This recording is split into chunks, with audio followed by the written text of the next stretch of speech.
मैं हिंदू धर्म को मानता हूँ और हिंदू हूँ। आज मेरे जेब में हनुमान चालीसा भी है।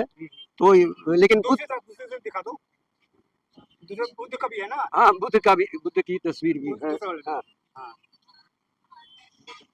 हाँ, बुद्ध का भी, दोनों रखते हैं? हाँ, दोनों रखते हैं। तो कहने का मतलब है कि मैं बुद्ध का चरित्र इतना 24 कैरेट है कि उसको हिंदुस्तानी, पाकिस्तानी, जापानी, तुर्किस्तानी, उज्बेकिस्तानी कुछ की जरूरत नहीं है। न तो हिंदू, न मुसलमान, न ईसाई, न पारसी, न जून, कोई किसी का बुद्ध किसी के मोहताज नहीं। जो लोग कहते हैं कि मैं हनुमान को भी मानता हूँ, मैं बुद्ध को भी मानता हूँ, तो बुद्ध की विचारधारा और है और हनुमान जी की विचारधारा और है।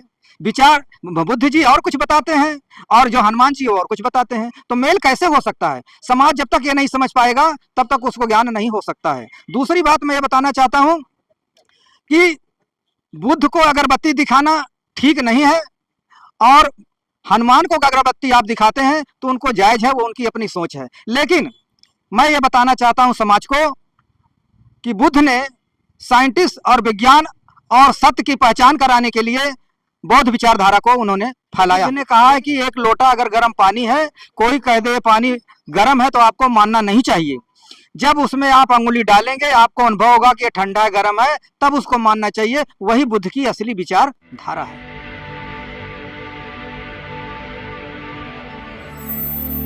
बाबूजी, आज यहाँ पर संत गाडगे मिशन पे आप आए थे। आपका स्पीच सुनकर प्रभावित हुआ, इसलिए आपसे जानना चाह रहा हूँ, ये धम्मचक्र प्रवर्तन दिवस मनाया, क्या है इसका मतलब? बुद्ध की शिक्षा से जुड़ा हुआ, बौद्ध धर्म से नहीं जुड़ा हुआ। मैं स्पष्ट करूं, बुद्ध मुझे प्रिय हैं और मुझे बौद्ध धर्म से कोई ऐसा नहीं कि मैं आपको मानता हूं और हिंदू हूं। आज मेरे जेब में हनुमान चालीसा भी है। तो लेकिन दिखा दो, बुद्ध का भी है ना? हाँ, बुद्ध का भी, बुद्ध की तस्वीर भी है। हाँ हाँ, बुद्ध का भी, दोनों रखते हैं? हाँ, दोनों रखते हैं। तो कहने का मतलब है कि मैं बुद्ध का चरित्र इतना 24 कैरेट है कि उसको हिंदुस्तानी, पाकिस्तानी, जापानी, तुर्किस्तानी, उज्बेकिस्तानी कुछ की जरूरत नहीं है। न तो हिंदू, न मुसलमान, न ईसाई, न पारसी, न जून, कोई किसी का बुद्ध किसी के मोहताज नहीं है। सर, मैं बुद्ध किसी व्यक्ति का नाम है? क्या है बुद्ध? नहीं, बुद्ध एक चेतना है। जब बुद्ध ने ज्ञान को प्राप्त कर लिया तो उपक नाम का एक व्यक्ति आकर पूछता है कि तुम्हारे चेहरे के हाव भाव को देख करके लगता है कि तुमने बहुत कुछ प्राप्त किया है। तुम्हारे गुरु कौन है, तुम्हारी शिक्षा क्या है? तो फिर बुद्ध ने बताया कि मैं क्या बताऊं, मैंने सब कुछ तो अपने ही से खोज कर निकाला है। कोई मेरा गुरु नहीं है, किसी मार्ग का मैंने अनुसरण नहीं किया है। तब फिर बुद्ध ने स्वयं कहा कि मैं बुद्ध हूँ। मतलब बुद्ध का अर्थ हुआ कौन? जो जगा हुआ है। बाकी लोग सोए हुए हैं, संसार रूपी नाटक को देखने में खोए हुए हैं, सोए हुए हैं। बुद्ध कहता है मैं जगा हुआ। तो बुद्ध वह है जो जगा हुआ है। अच्छा सर, एक चीज और हमें बताएं, बुद्ध को ज्ञान प्राप्त हुआ तो क्या चीज ऐसा महसूस हुआ कि लगा कि हमको ज्ञान प्राप्त हुआ? उसमें क्या है वो छुपा?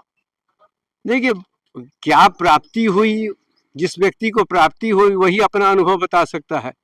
मैं गेस करके क्या बताऊं? मैं आपको यह कह सकता हूं कि मैं कैलाश मानसरोवर यात्रा का लियाजन अफसर था। जाने के पहले मैंने कम से कम 25-30 लोगों से पूछा कि कैलाश मानसरोवर कैसा है। उन्होंने बताया, मैंने अपनी कल्पना की और जाकर मैंने देखा तो जो भी कल्पना थी सारा धराशायी हो गया। कल्पना से बिल्कुल विपरीत है। तो जो बुद्ध है वही बता सकता है कि क्या अनुभव हुआ। जैसे मैं कहूँ मैं बड़ा ज्ञानी हूँ और मैं कहता हूँ बड़ा बेवकूफ हूँ, तो आप कैसे, मैं अपने आप को कह सकता हूँ मैं ज्ञानी हूँ?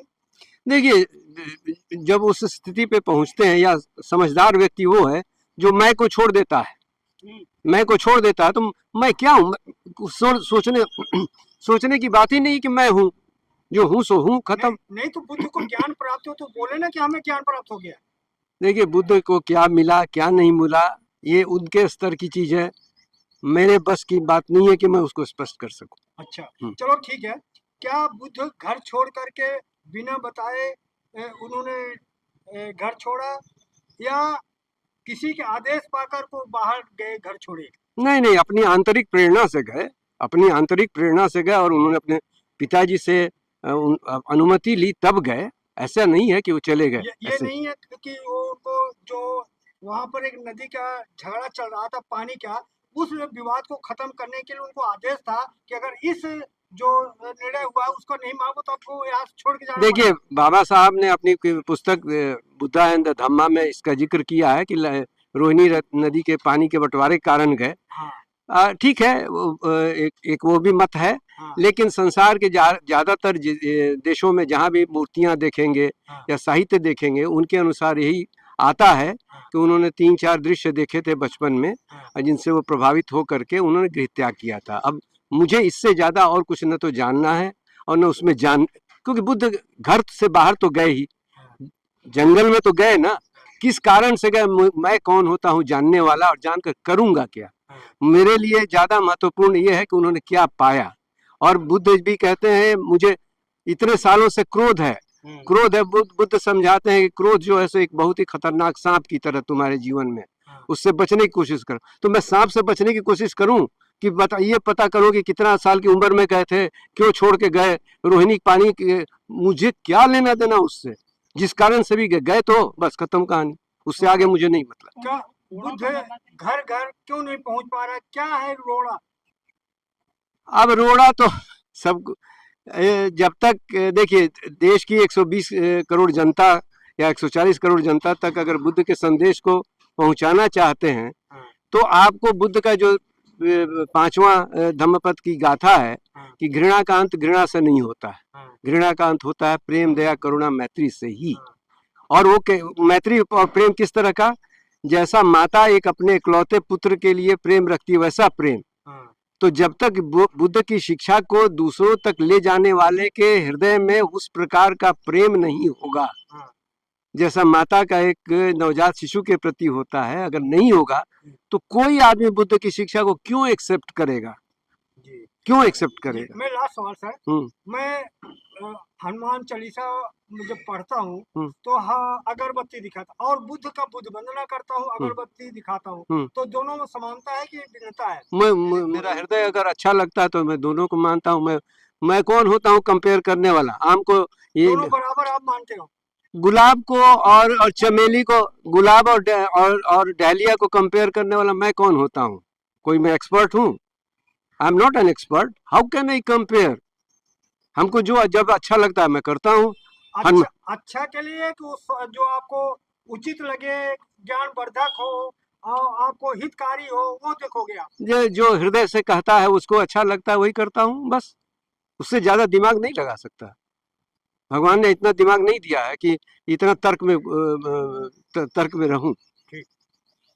आज बताएं जो धम्म चक्र प्रवर्तन दिवस मनाया गया, इसमें आप आए, क्या मिला आपको? मेरा नाम शिवशंकर अंबेडकर है और मैं बहुजन समय, आपका नाम मेवालाल जी है। मैं आपके चैनल से, आपके माध्यम से बताना चाहता हूं कि आपने समाज के लिए बहुत अच्छे काम करते हैं और समय समय पर पहुंचते हैं। और जो आज का कार्यक्रम था, मैंने यही सीखा कि अभी हमारा समाज जो है पढ़ लिख लिया है, डॉक्टर इंजीनियर बन गया, वकील बन गया है, लेकिन अभी सही मायने में साफ सुथरा नहीं हो पाया है। बुद्ध एक विचारधारा है, बुद्ध एक विचारधारा है, बौद्ध धर्म नहीं है, बौद्ध एक विचारधारा है। और बौद्ध धर्म को जो लोगों ने बना रखा है वो ठीक नहीं है। वो बौद्ध धर्म एक विचारधारा है और वो साइंटिस्ट और वैज्ञानिक है। जो आपको उससे महसूस होता है, जो अनुभव करते हो, जो उसका परीक्षण लेते हो, तो आपको उसको मानना चाहिए बुद्ध की विचारधारा। बुद्ध ने कहा है कि एक लोटा अगर गर्म पानी है, कोई कह दे पानी गर्म है, तो आपको मानना नहीं चाहिए। जब उसमें आप अंगुली डालेंगे, आपको अनुभव होगा कि ये ठंडा है, गर्म है, तब उसको मानना चाहिए। वही बुद्ध की असली विचार, और उस पे समाज को चलना चाहिए और मानना चाहिए। दूसरी बात मैं आपको ये कहना चाहता हूँ, जो लोग कहते हैं कि मैं हनुमान को भी मानता हूँ, मैं बुद्ध को भी मानता हूँ, तो बुद्ध की विचारधारा और है और हनुमान जी की विचारधारा और है। विचार बुद्ध जी और कुछ बताते हैं और जो हनुमान जी और कुछ बताते हैं, तो मेल कैसे हो सकता है? समाज जब तक ये नहीं समझ पाएगा तब तक उसको ज्ञान नहीं हो सकता है। दूसरी बात मैं ये बताना चाहता हूं कि बुद्ध को अगरबत्ती दिखाना ठीक नहीं है, और हनुमान को अगरबत्ती आप दिखाते हैं तो उनको जायज है, वो उनकी अपनी सोच है। लेकिन मैं ये बताना चाहता हूं समाज को कि बुद्ध ने साइंटिस्ट और विज्ञान और सत्य की पहचान कराने के लिए बौद्ध विचारधारा को उन्होंने फैलाया। जो हनुमान जी की बात आती है, हनुमान जी अंधविश्वास, पाखंड और ढोंग में ले जाते हैं, जो उन लोग नहीं जान पाए हैं, वो उस चीज में पड़े हुए हैं। शिवशंकर जी, थोड़ा आपको रोक रहा हूँ। जो हनुमान जी और बुद्ध को बराबर मानते हैं, क्या समाज को गुमराह नहीं कर रहे हो? हाँ, वो समाज को गुमराह कर रहे हैं, वो खुद अज्ञानी है, उनको इस चीज का ज्ञान नहीं है, वो समाज में गलत संदेश देते हैं। इसके मैं खिलाफ हूँ और इसको स्वीकार नहीं किया जा सकता है। हनुमान की विचारधारा अलग है और बुद्ध की विचारधारा अलग है। उसमें आसमान हम पक्का अम्बेडकरवादी हो, नहीं, वो कोई पक्का अम्बेडकरवादी नहीं है। जब तक बुद्ध को नहीं समझ पाएंगे वो पक्का अम्बेडकरवादी नहीं हो सकते हैं, और जब तक वो हनुमान में लिपटे रहेंगे उनको इसका ज्ञान अनुभव नहीं हो सकता है। इसलिए मैं बताना चाहता हूं कि बुद्ध ने को ज्ञान जब प्राप्त हुआ तो उन्हें यह अनुभव हुआ बुद्ध जी को कि जीवन मरण सत्य है, जीवन मरण सत्य है। बुद्ध जी को यह ज्ञान प्राप्त हुआ और बुद्ध जी ने यह अनुभव किया कि मनुष्य के लिए खाना, पानी, दाना, रोटी, हवा, वायु बहुत जरूरी है।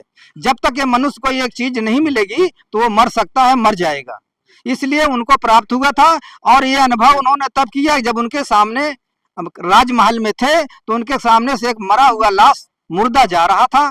तो उन्होंने देखा कि ये आदमी मरता क्यों है, तो उसको प्राप्त करने के लिए उन्होंने घर द्वार छोड़ दिया था और पीपल के पेड़ के नीचे बैठ करके ज्ञान की प्राप्ति करते करते पीपल के पेड़ की जड़ में भी उनको लपेट लिया था। लेकिन जब उन्हें खीर और पानी का जो अनुभव हुआ तो उन्हें ज्ञान प्राप्त हो गया कि मनुष्य के लिए खाना, पानी, दाना, अन्न और हवाई हवा बहुत जरूरी है। अगर इसमें से नहीं मिलता तो इंसान मर सकता है और मर जाएगा। और जीवन मरण सत्य है, जो दुनिया में आया है वो जाएगा, वो उसको कोई नहीं बचा सकता है, उसका अंत होना जरूरी है। तो बुद्ध जो है उनकी जो विचारधारा साइंटिस्ट है, कोई धर्म वरम नहीं है। लोगों ने उसमें भ्रमियां पैदा कर रखी है, हीनयान महायान, और उसमें भी जातियों में भी कुछ लोग ऐसे पाखंडी ढोंगी लोग हैं जो उसमें भी जातियों में पैदा कर रखा है। इस तरह से गुमराह। अगर मान लीजिए आप लोग जय भीम बोलते हो तो जय भीम बोला कोई अपराध है, पाप है, जय भीम नहीं बोलना चाहिए? ये तो पहली सीढ़ी है ना। अगर अम्बेडकर को मानते हो, बुद्ध को मानते हो तो जय भीम बोलना इसलिए जरूरी है कि जय भीम से हमारी पहचान है, जय भीम से हमें मान सम्मान और इज्जत मिला हुआ है, और जय भीम से हमें क्या नाम है, इस संसार में, इस दुनिया में जो भी है, जो भी प्राप्त किया है वो जय भीम के द्वारा ही प्राप्त किया। अगर जय भीम ने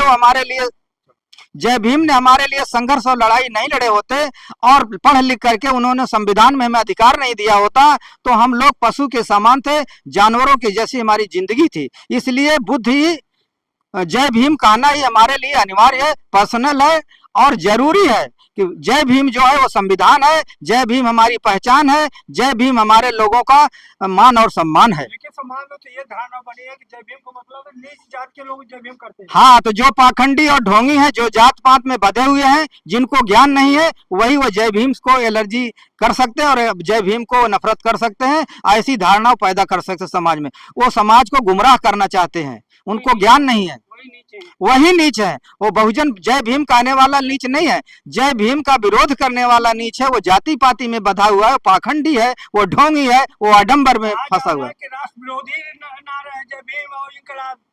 जय भीम तो राष्ट्र का गौरव है, मान सम्मान और झंडा है। जय भीम तो इस भारत का संविधान है, इस नागरिकों को सब जाति सभी धर्म का अधिकार देता है, सभी भगवान सभी देवी देवताओं पर लागू होता है। वो कैसे हो सकता है? उनकी मानसिकता ठीक नहीं है, नहीं, उनकी सोच गलत है, उनकी मानसिकता गलत है, उनका ज्ञान अधूरा है, उनकी पढ़ाई लिखाई में कलंक है, वो धिक्कार है, वो समाज के लिए कलंक है। नमो बुद्धाय, जय भीम, जय भारत।